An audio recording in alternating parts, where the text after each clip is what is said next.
Hello and welcome back to the Winning Agenda. My name's Jesse Muehlman-Marshall and this is Isabel Muehlman-Marshall. Good to have her along. Today we've got a very special video. We're going to be opening some packs of Sorcery TCG Alpha. So thanks very much to Erik's Curiosa for sending these along. They have sent me out 3 booster packs. The actual Alpha set is of course on the way, so anyone who's ordered from the Kickstarter, your Alpha packs, just like mine, are in the mail. We're waiting for those to come across on the ships, but Erik's Curiosa very kindly sent out 3 extra packs early to me to open on the channel to show all of you what's inside these packs and hopefully get us something excellent here to enjoy. So we're going to crack straight in. Hopefully all of you have enjoyed the Festival of Sorcery. It's sort of been like Sorcery Christmas over the last few days on various different YouTube channels. Wonderful content creators opening, in some cases, whole boxes, in some cases 3 packs like me. And it's just been a wonderful celebration of the game. Great to see lots of different people's take on it. Collector Art House Mike managed to get a roster of so many of the Sorcery artists to come along, which was amazing. And the Cardboard Guide really enjoyed theirs to kick off the season with a bunch of commentary. And of course, Wizard's Den and Hayne with his excitement that was unbridled coming through the camera. And then we had Team Covenant today, finishing off with Stephen showing us a whole box and some more until he managed to hit his favorite Aquamarine core. So today, what can we hit for our 3 packs here on the channel? First observation that I have about these packs is that they are this shine here that you get around the beautiful Francesca Bayrold pack art, which is also the spellbook back of the cards. The shine and the foil around here around the book is awesome. And the packs are quite dark, you know, they've got this real sort of dark color, dark brown, dark blues going on, and then you've just got this incredible shine that comes through from the foiliness on the pack, and it's kind of subtle. It's not just bright foily shininess, but it's also just got this really nice sort of almost dusty foil look about it. Anyway, don't want to talk too much about the outside of the pack, but I must say when I saw them in person, I was definitely struck by how good looking they were. So we'll crack straight in to pack number 1. Let's see what we can pick up here. So we've got, of course, the Atlas card at the back, and then we've got 10 ordinaries. 1, 2, 3, 4, 5, 6, 7, 8, 9, 10. So no foil in this pack. We've got the Elite or Hit slot, and then we've got 3 exceptionals. So we'll put those to the back, and we'll start off with the ordinaries and the common sight. So we've got a Sea Serpent to start off. Not one that's seen all that much play. Wall of Fire, also not exactly a constructed staple. Ice Lance, did get killed by this in the league recently, so shout out to Salem, who managed to get me with the Ice Lance out of his Enchantress deck. Mage Slayer, for those of you who watched Collector Art House Mike's stream, he had Tony Sildo on, and he was talking about how this painting was actually inspired by, it's actually depicting his son-in-law, or rather his daughter's ex-partner, and himself, and it's his daughter's ex-partner slaying him because they were having an argument. So Tony's definitely got some amazing inspiration from his real life for a lot of his sorcery paintings, which is really cool. We've got Muck Lampreys here. Sorry about the slight shake on the focus on the camera. Hopefully that'll settle down. Minor Explosion, a very powerful staple card in the meta. Extinguish, banish all fire minions, a bit of a fire hoser. Coral Reef Kelpie. Plumed Pegasus. And I think this rounds out the ordinaries. Wall of Air. Yes, of course, then the site. So we've got a Rustic Village. Now the Earth villages you would have seen from my top 10 site video made it into the top 10. So even though these are ordinaries, even though these are the equivalent of Magic basic lands, they are extremely powerful, and I dare say you're going to see a lot of these across the table from me. And doesn't that Rustic Village look fantastic? Just absolutely gorgeous artwork by Andrea Modesti there. So that brings us to the exceptionals. A Haast Eagle, which if you've been watching my coverage of the League at Season 1, you will have seen that this made it into my Battle Mage deck in Season 1, into the deck tech as well. A Bane Widow, which is actually in my Season 2 deck, my Death Speaker deck, which the deck tech will be coming up for shortly. A Dan Seagrave Monastery Gargoyle is our 3rd exceptional. Pretty interesting card, beautiful artwork. Looking down off the corner of the monastery. And then we've got a Brian Smith artwork here. And it's a Purge Juggernaut. Very interesting card. the start of your turn, Purge Juggernaut taps and moves to an adjacent location, kill all minions there. Very classic Brian Smith, brutal kind of artwork going on there. It is, I think Brutalist is an interesting way to describe it. It's probably pretty accurate. It's like Brutalist architecture depicted on a card. It's pretty cool. Anyway, so that's pack number 1, Purge Juggernaut in our hit slot. So we'll move on to pack number 2. Apparently people have been saying start from the bottom. Maybe that's what I should be doing. There we go. So we've got another site. So apparently people were thinking originally from the way that the pack composition was described that you would be able to get any of the avatars in this back slot because there was this pack composition photo that Erik's Curiosa put out, but it turns out that it said common avatars, and I think Sorcerer is the only quote-unquote common avatar that's in this slot. All the rest of the avatars are in the elite slot. So this time I'm going to be a little bit more careful so we don't spoil whether we've got a foil or not. We're just going to take out the 1, 2, 3, 4 cards from the front, put them at the back, and then we don't know if we've got a foil in the middle of the pack here. So we've got a Wall of Ice to start off the ordinaries. Just get that in focus. We've got a Fenvale Muse, the cheap little water spellcaster.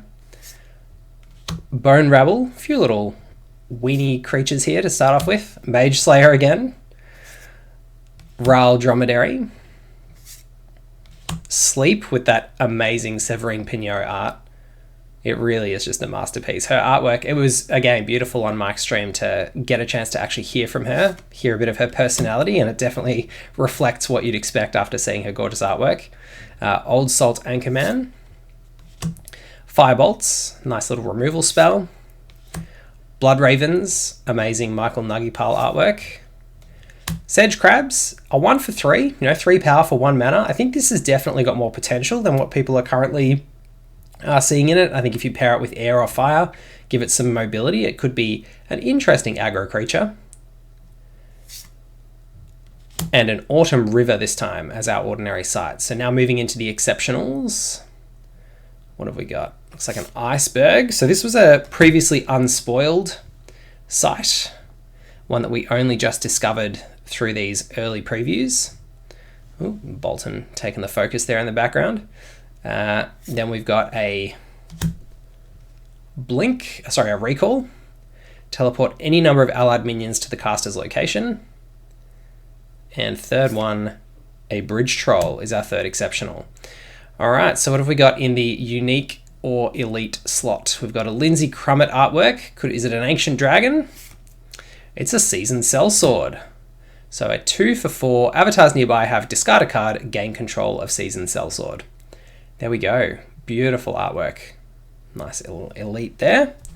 And on to pack number 3. So definitely got a few cards which are going to slot straight into my decks as I'm constructing them. And it's just great to see the quality of the cards in person. That the rounded corners are just beautiful. The quality of the matte printing, the way they feel in hand is really, really nice. They've definitely got a premium feel about them. I think I'd put it that way. All right, so what are we going to do here? Oh, I've spoiled an exceptional. Sorry about that. So we'll take 1, 2, 3, 4. Looks like we might have a foil in this one. I don't want to spoil too much, but I'm seeing a little bit of something interesting there. So 1, 2, 3, 4. We'll take those hits to the back again, even though we know what one of the exceptionals is. And it looks like we might have a foil. So Beast of Burden, the old troop transport. We've got Azurridge Caravan. Has all element and minion types. Definitely going to... There are a few kind of tribal creature type matters or minion type matters cards in the game. So it's going to be interesting to watch whether that develops into anything. That particular card. Ice Lance, another one. Murder Me in the League. And a foil, Mad Dash. All right.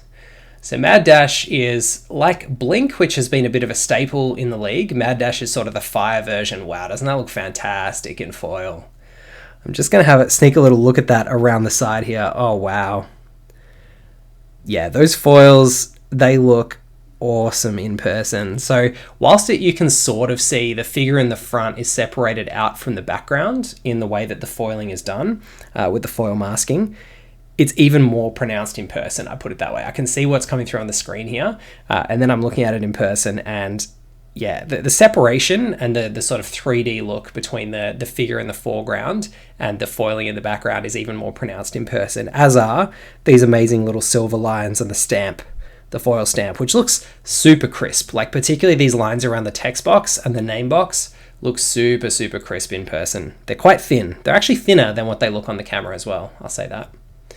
So beautiful to have a foil, and we'll show you the artwork on the back. Wow, that looks super cool because you can't actually see the legs of the figure when you're looking at it here, which is quite funny for a card called Mad Dash. Like you've just got this, rather hurried looking person rushing off to the right hand side, but when you can see the impetus that they're getting from their legs, it really ties into the rest of the artwork there, particularly the background. So that's awesome. That's super cool. A little Drew Tucker special. So a foil from our 3 packs, feeling very lucky about that. Incinerate, removal spell there. A Aramos Mercenaries, you may discard a random card rather than pay the spell's mana cost, which is, not a bad effect for a 3 cost minion, for a 3 power minion and 3 cost.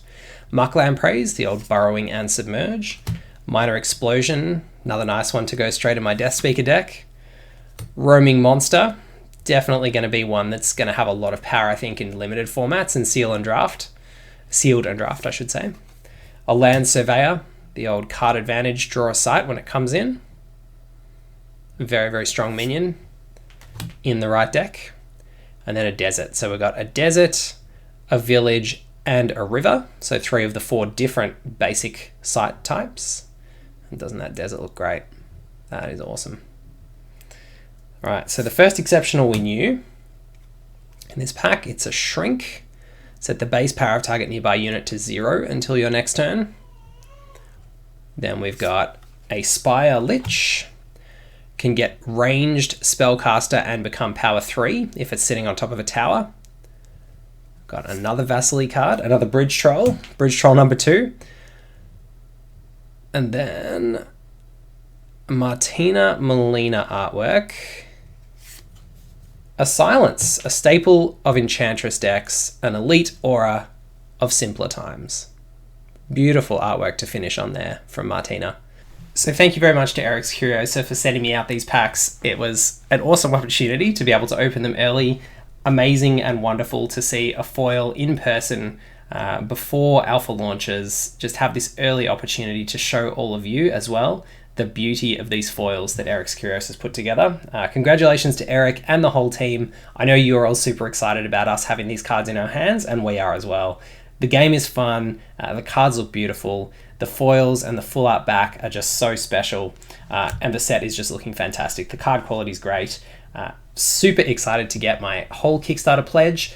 Going to have some wonderful giveaways for our supporters and our members on the channel. So if you do want to get involved in some of those giveaways, please join up as a member on the channel. You can do that through YouTube. But if you're just enjoying the videos and you're enjoying the content, please do like the videos. It does help to get them promoted more on YouTube, and do comment and let me know if you're enjoying them as well. It's been wonderful to hear from so many of you on the top 10 sites and the top 10 spells videos that I put out recently, how much you enjoyed them. And of course, we're going to have more League content coming up very soon from the League Season 2. So thank you all. Thanks Erik's Curiosa again, and thanks for watching. We'll see you next time.